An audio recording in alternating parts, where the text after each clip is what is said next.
Game. I'm Brandon Gaudin here to take you through the proceedings, and coming up, we're going to tell the story of a man who was truly larger than life and whose impact on the sport of football certainly is going to live on for decades and decades to come. Now, we've assembled a couple of rosters featuring some of Coach's favorite players from both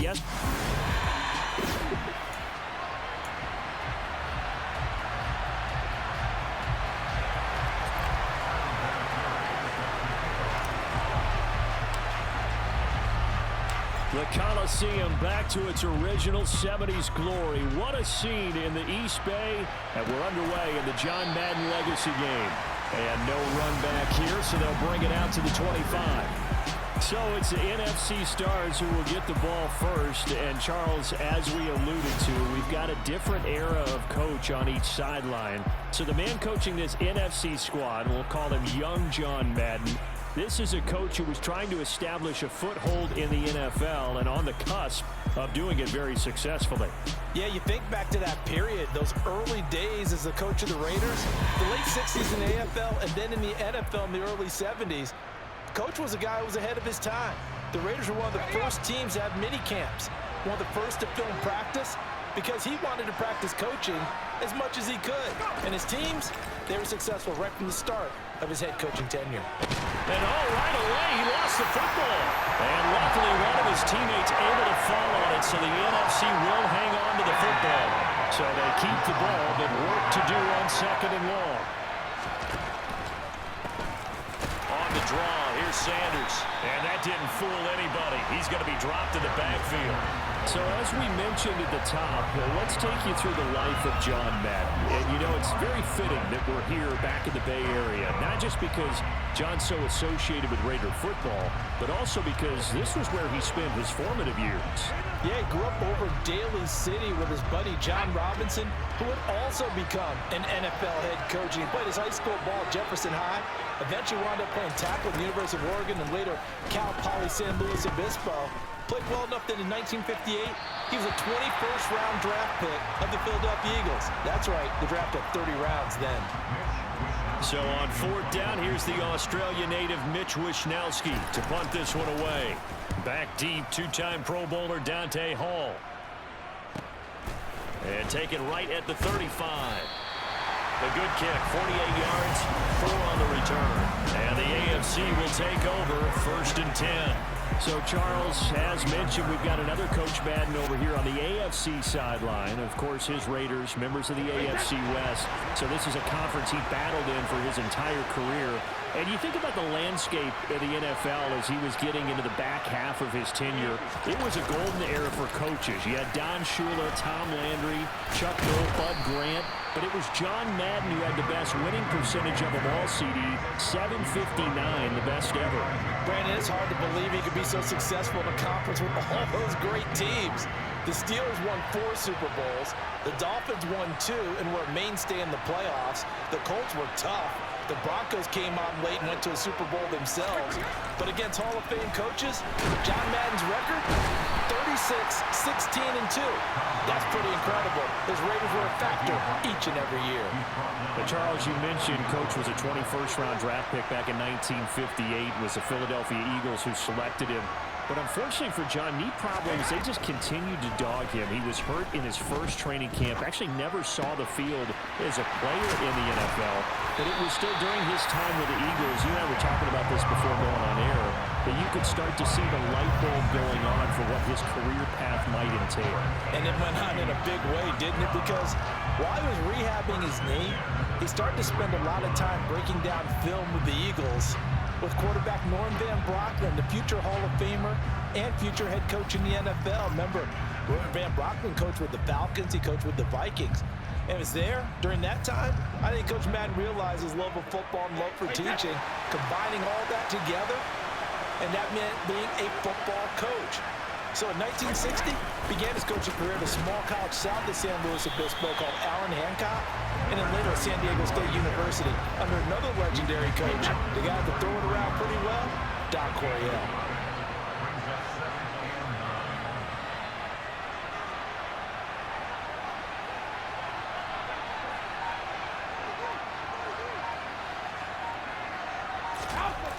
on 2nd and 9. Brady towards the end zone for Brown. And it's knocked away and incomplete. Charles, you know, it was in the early 1960s that a young John Madden made the acquaintance of the owner of the Oakland Raiders, one Al Davis, of course, and the two, they really bonded, would become one of the best owner-coach duos in NFL history. And to take it a step further, Al Davis became someone who John referred to as his best friend. Yeah, 1967, Brandon, Al Davis hired Coach Madden to be a linebackers coach. Remember, this was still the AFL at that point. We had not merged totally with the NFL. And Coach Madden, he paid dividends almost immediately. Helped the Raiders win the AFL title in 1968. And that meant a date with the Green Bay Packers in what was now known as Super Bowl II. But by 1969, at the age of 32, just 32, Brandon, John Madden assumed the mantle of head coach of the Oakland Raiders. And what a ride. The AFC with the football here to begin the second quarter as they go to work on a 1st and goal.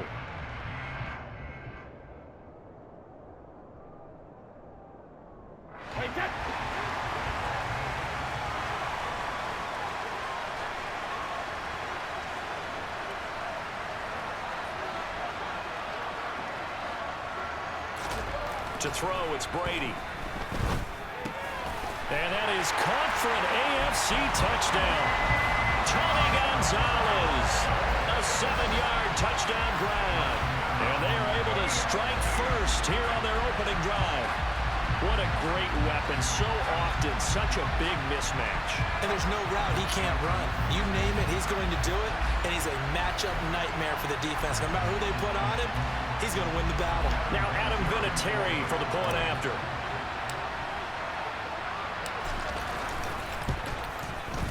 And he's got it to make it 7-0 AFC. So that winds up a 7-play drive all told. And it ends with an AFC touchdown.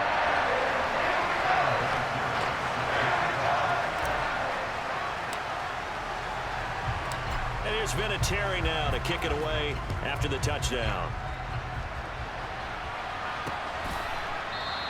Hester going to decide against a return, and they will spot this at the 25. For the NFC offense coming out here, and you know, Charles, Coach Madden always said that if he had one drive to win a game and he had to pick a quarterback, he would pick Kenny Stabler. But I think if you asked him to omit any of his Raiders players, there's a good chance the guy he'd select would be Brett Favre. Brett Favre is always smiling. He's always laughing. He's always talking to someone. He remembers that it's a game. And if it's a game, you should have fun. And Brandon, that always reminds me of a great movie line where one of the players was telling the coach, every time I say it's a game, you say it's a business. And every time I say it's a business, you say it's a game. With Coach, it was always a game. Charles, you talked about John Madden and the Raiders going on a ride. Well, try these numbers on for size. In 10 seasons as a head coach, the Raiders won their division 7 times. They finished second the other 3 times, and he became the youngest coach to amass 100 career regular season victories and is still, to this day, the franchise leader in wins. And when you think about it, that's where that rivalry with Kansas City really took root. As did the expression commitment to excellence.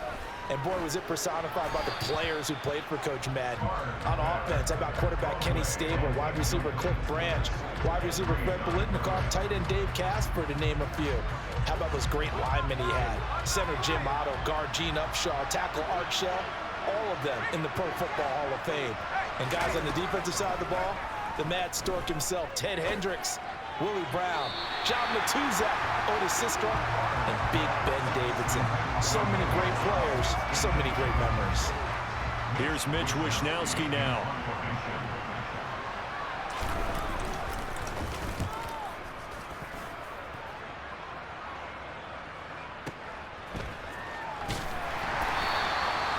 Big boot that time, 57 yards the official distance.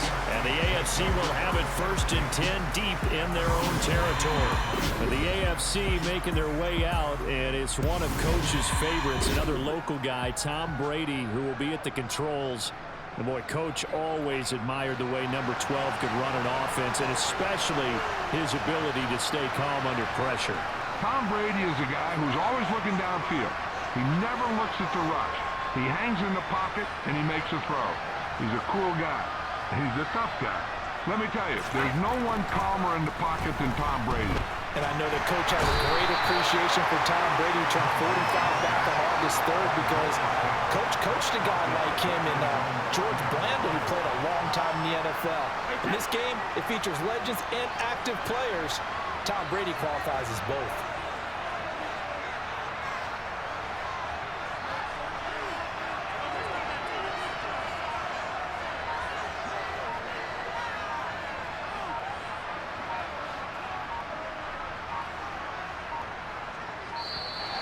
And now we're going to get a delay of game.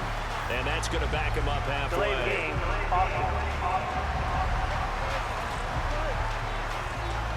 They're inching closer and closer here to the wrong goal line. When you're backed up like that, all you're trying to do is make sure you don't give up a big play, right? You don't miss an assignment that really gets you into more trouble.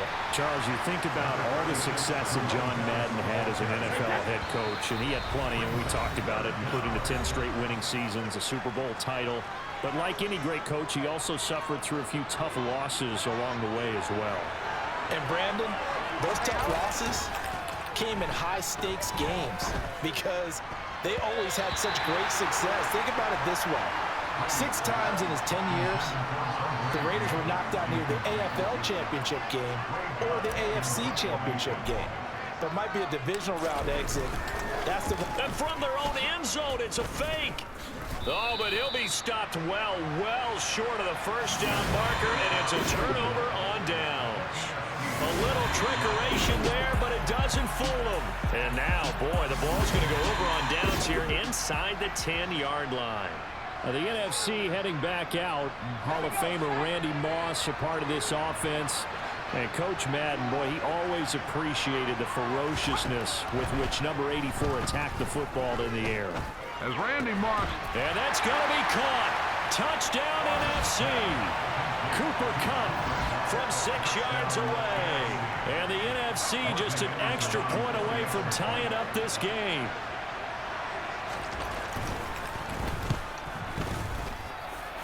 Extra point by Anderson, up and good. And we are tied at 7. A nice tiny little drive there, getting the ball in excellent field position, and only one play to score. So all even at 7 now as they kick it away. Dante Hall going to bring it out of the end zone. And only able to get this to the 19, so probably should have opted for the touchback. The AFC offense heading back out. You know, Charles, Coach really loved to utilize his tight ends in the passing game. You think about Dave Casper, Hall of Famer for those great Raider teams. And I think he saw a lot of Dave Casper in an all-Madden staple, Tony Gonzalez. Tony Gonzalez is the type of tight end I think everyone's looking for. He's a guy that can make some big plays from that tight end position. Let me tell you, you better make sure you have him accounted for on every play. And that's exactly right, because Dave Casper, he could shred defenses down the middle of the field. And that's exactly what Tony Gonzalez did in his entire career. A 14-time Pro Bowl selection. Only Tom Brady has more. There are 6 guys in the 15,000-yard receiving club. He's the only tight end in there. Tony Gonzalez, every snap, he had to know where he was because he could make plays short, medium, and long, and often put the ball in the end zone.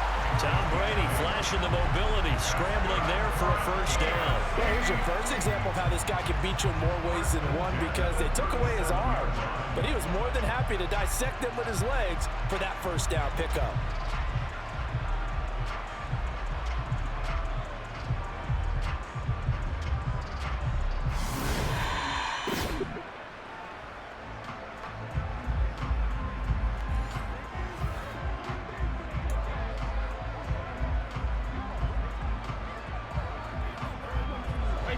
Line of scrimmage, the 37 on 1st and 10. On the toss, here's Allen. 2 yards on the pickup there. It'll be 2nd and 8.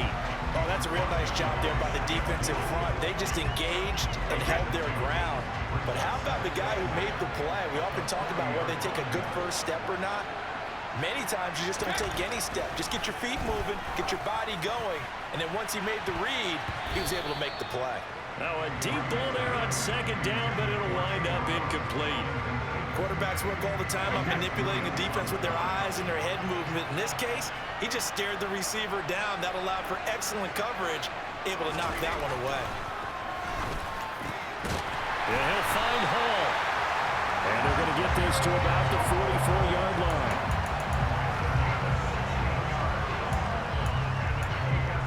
Coming up in the second half, we'll run through John's post-coaching triumphs. But for now, we present a special tribute to the man of the hour, narrated by the Raiders' own Trey Mosley. The AFC going to get the football first here as we are back underway from Oakland in the John Madden Legacy game. This fielded right at the goal line.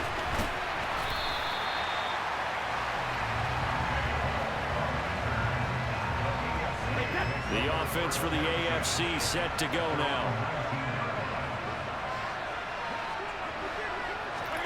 On first down, Brady. And oh, that nearly their first pick of the game, but it falls down to the ground incomplete.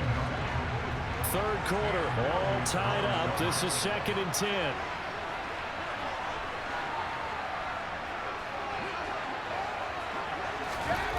Throwing now is Brady. His throw incomplete. So now, Charles, to pick up the story we've been telling, John Madden at 42. He just completed a 10-year stint as the coach of the Raiders. He wants to step away a bit from the grind of coaching, but he doesn't want to step away from the game of football. So he ends up signing on with CBS in 1979 to try his hand at broadcasting. And much like his coaching career, he was pretty much an instant success. Partner, he really connected with the people right from the start. And people may not remember, he wasn't even on the #1 team in the beginning. He worked his way up. But the same things that made him a great coach made him a great broadcaster. The ability to show the big picture, yet break it down into the details. That's what he did with his teams. That's what he did with the people. That way, he was simple to understand, yet insightful for viewers. And he did with that big personality that he had, one that connected with everyone. And he's going to be taken down at about the 33. So for Coach Madden, Charles, by 1981, his broadcasting career is really taking off. He's elevated to the network's #1 booth that calls all the big matchups. And he gets the plum assignment of calling Super Bowl 16, 49ers and Bengals, and he's teamed up with Pat Summerall. And that pairing ultimately would go on to be one of the most influential in sports broadcasting history. Influential not just in us listening to them. Remember, they went on and called 8 Super Bowls together. But how they put together kind of the template that all of us broadcasters follow now. Sitting down with the head coaches and the quarterbacks and the stars of each team before a ball game to get extra information. And the way that those two paired together. And that is caught for an AFC touchdown. Tony Gonzalez. 2 catches, 2 touchdowns here so far. And the AFC has taken the lead. CD, anytime they get close to the red zone, he is such a threat, and there he is again already, his 2nd touchdown of the ball game. And I know it's probably a little bit of a failing on my part, but I watch a game through defensive eyes, and I don't understand what the coverage was doing there. When he headed out deep, they should have adjusted and flowed towards him. Instead, they left him out there and gave him a chance to make a big play. And, of course, he did exactly that. His size, speed, and versatility makes him a top target in any game. Vinatieri connecting on the extra point, and that makes the score 14-7.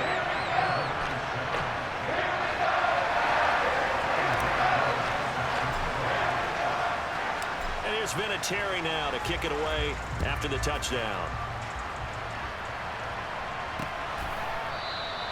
And Hester content to hold on to this one and bring it out to the 25. Ready to begin their next drive here, the NFC offense. Now Favre completes it to the tight end, Kittle. As you mentioned, CD, talking about John Madden, the broadcaster, he called 8 Super Bowls with Pat Summerall, 3 more with Al Michaels later in his career. He spent nearly 3 decades in the booth all told. And not only was he beloved for his mannerisms, we know that, but he was an innovator as well. Yeah, Brandon, you talk about things like the telestrator, which totally became identified with him. and now it's a staple for all analysts to have in the booth. And then you think about things like turducken on Thanksgiving. When you use words like boom and pow, he helped create the old Madden team. He was a very popular commercial pitch man. And even the Madden Cruiser was unique, and you had to be someone to get a ride on it, too. They are in need of 6 yards here if they hope to move the chains. Favre. Tries for Rice, intercepted. And he is going to score. It's a pick-6 and an AFC touchdown. Well, Charles, just some visibly frustrated players and coaches on that sideline right now because those halftime adjustments didn't work. The turnover problems continuing here in the second half, and the defense now sitting pretty comfortably as a result of that pick-6. Man, that's a great observation too, Brandon, because they did make adjustments at halftime. But how about this other group staying a step ahead despite whatever happened in that other locker room? No surprise they're leading, and it's appropriate that those defenders got to add to the lead directly.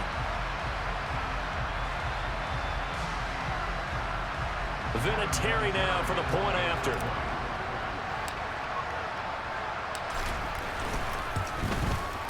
It's good, and it is now 21-7. So the defense creating some points, not only getting the interception, but then returning it to the end zone for the pick-6.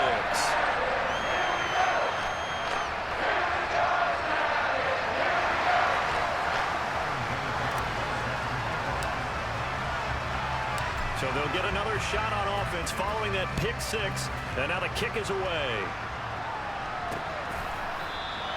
Hester going to decide against a return, and they will spot this at the 25. The offense for the NFC ready to get their next drive started. And really, Charles, not much of a surprise that they're losing. They just haven't been able to get much of anything going in the pass game. And as you well know, in today's NFL, if the passing game isn't working, usually not much else is working either. Exactly right about that, partner. And I know that right now the easy answer would be, hey, let's run the football. But that might not be everything you need. So despite the fact that they've struggled throwing it, they've got to find some type of a play, multiple plays, that puts the ball in the air and allows for them to have some success. Now, CD, we did get a little ahead of ourselves talking about John Madden, the broadcaster in the 90s and 2000s, because there was another product during that time period that he became quite famous for, and it's something that you and I know a little bit about, and that's the video game that bears his name. Originally John Madden Football when it was first released back in the late 1980s, and now known the world over simply as Madden. And Coach saw this originally as a way to teach the game of football. The early designs were back now here on EA Sports. It's NFC football, but they have some work to do on the scoreboard as we start the fourth. They're going on fourth down. It's Favre. And able to haul it in is Kittle. And he'll be out of bounds, but able to get it up past the 45. So, CD, you look at the accumulation of John Madden's achievements in the world of football, the coaching success, the Super Bowl title, the incredible career as a broadcaster with 12 Emmy Awards, Madden the video game.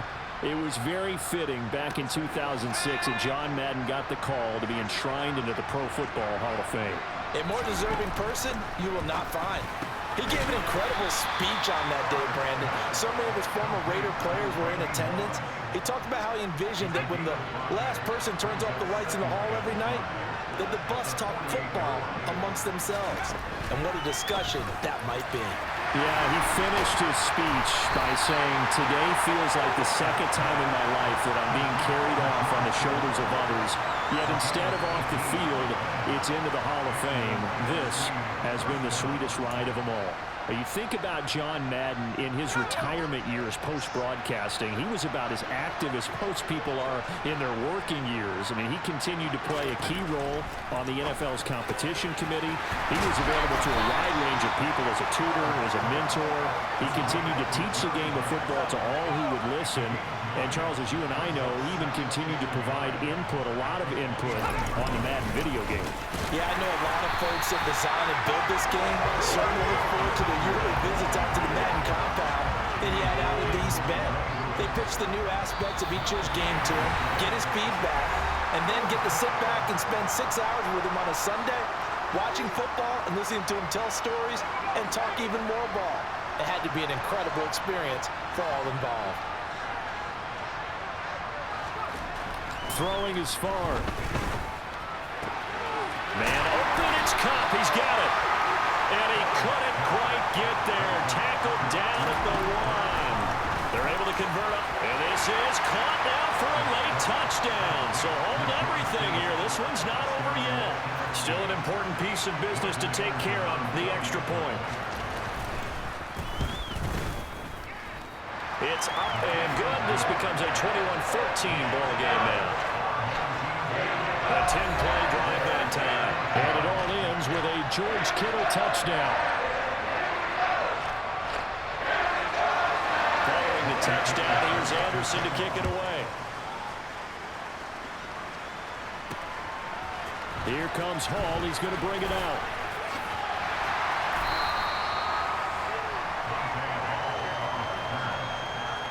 The AFC offense set to take their next drive. And this game not quite over yet. And we'll likely see them take all 3 timeouts defensively, so they can't just kneel this one out. They're going to have to try to run a few plays. You're exactly right. They've got to get a first down and make them use up all their timeouts in order to feel like they have this one in hand.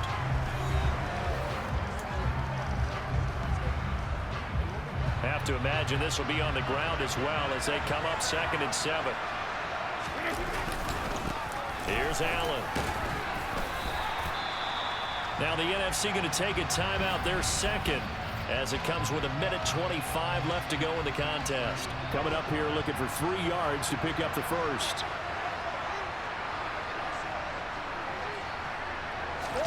To throw is Brady. Able to get away. Out to his left. And now a fumble. Brady loses the football. And the offense will get this one back, where that could have been catastrophic at this late stage of the game, but they avoid disaster.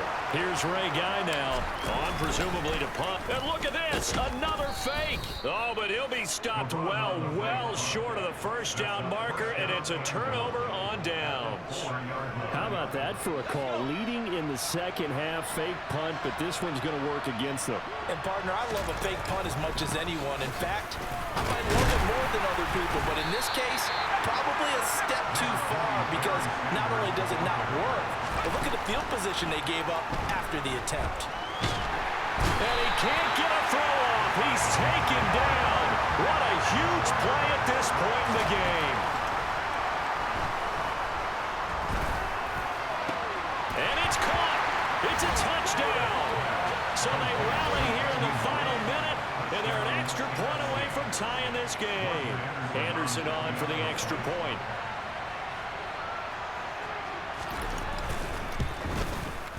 And we are tied here in the 4th quarter. Scoring summary, 3-play drive. And the touchdown and PAT mean we are tied here in the final minute of play. A couple of teams locked into a good one here. 21-all the score as the kick's away. Here comes Hall. He's going to bring it out. And no chance to get away as they get him down at about the 17-yard line. The offense for the AFC set to go now. Well, partner, here it is. They've got the chance to win the game. You'd have to think they need to get it near the opposite 40 to have a chance to kick a game-winning field goal. We'll see what they can do. And you're right about that, because if we look at it in macro, that's what it looks like. But I think in micro, the head coach has already asked the special teams coach, what is he feeling? What does he think? Where does he want the football? What's the yard line we have to get? And he's already relayed that to his quarterback in his offense. They know what the goal is. Now the key, can they get there? Yeah, this is not going to be what they needed. They get a few here, but now 3rd down as the clock runs. 4 yards the gain, and it'll bring up a 3rd down. That 2nd down play call was not to pick up the first down. It was to accomplish what they did to get them into a manageable 3rd down, because they had incompletion on first down, so they were behind the sticks, so to speak. They needed to make up some ground, and they did. And he's got it past the 30 before he's hit and dropped. Final whistle blows, and we need some extra time here to decide who will be the victor. 60 minutes, just not enough some days to decide.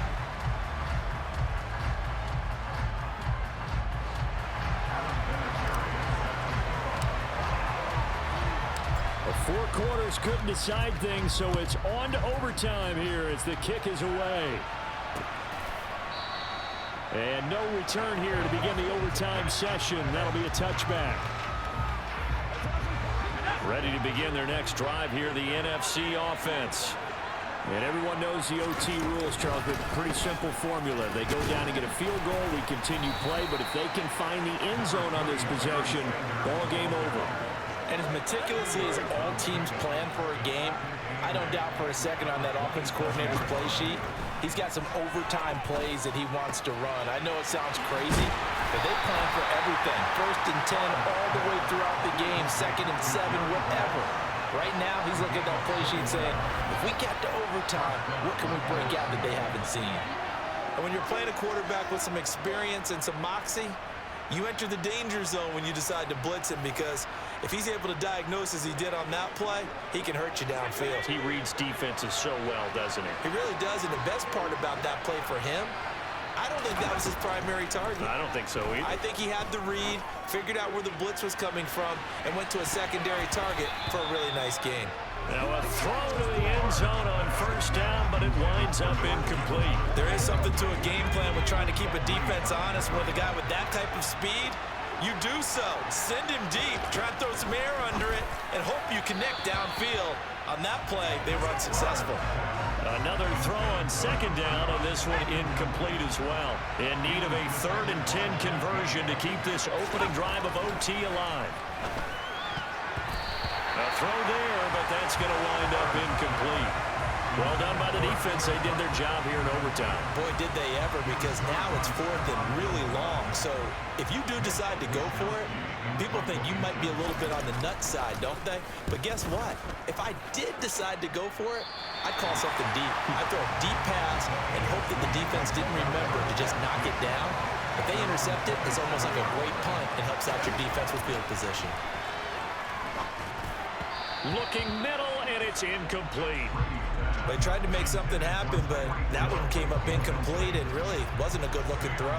Yeah, maybe even go as far as to call that a little ill-advised. Yeah, I would say so. I think that's the right phrase for it. Definitely ill-advised. Just wonder about his mechanics right now, you know, and that's the tough part. You do so much stuff in practice to make it repetitive, but it has to repeat under pressure, whether it's pressure from the defense or just the pressure of playing the game. And he's going to be stopped here a few yards short of the first as the tackle is made at the 33.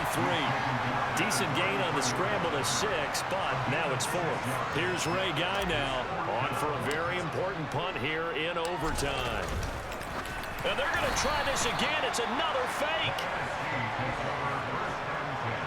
There are times to run that fake, and there are times to not run it, and this, without question, would fall in the latter category. Well, I don't know about without question, but I think we should look at the analytics on this one because, oh, yeah, the analytics say, yeah, without question. You should have gone ahead and punted the football because now, not only did you not get it, and you really have no chance to, what a short field that you turn the ball over to the other offense.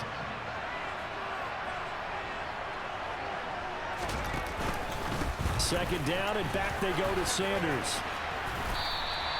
Call it a gain of 5 that time, and they'll be left with a 3rd and about 4. And I know you, with every carry, especially in overtime, you're just saying, if you're that ball carrier, hold on to the football. Hold on to it, protect it, but not necessarily settle it, because you're trying to get to the end zone. You're trying to end the game right here. I know the defensive guys poking, clawing, raking, trying to knock the ball free and protect their end zone. Yeah, like you alluded to, especially this part of the field. So everything rests on the left foot of the great Morton Anderson. And he got it.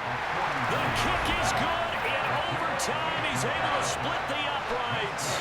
And they've come in here and stolen one on the road. So a thrilling finish here in overtime to a game that no one wanted to see end. And for all of us at EA Sports, one final look back as we say, this one's for you, Coach.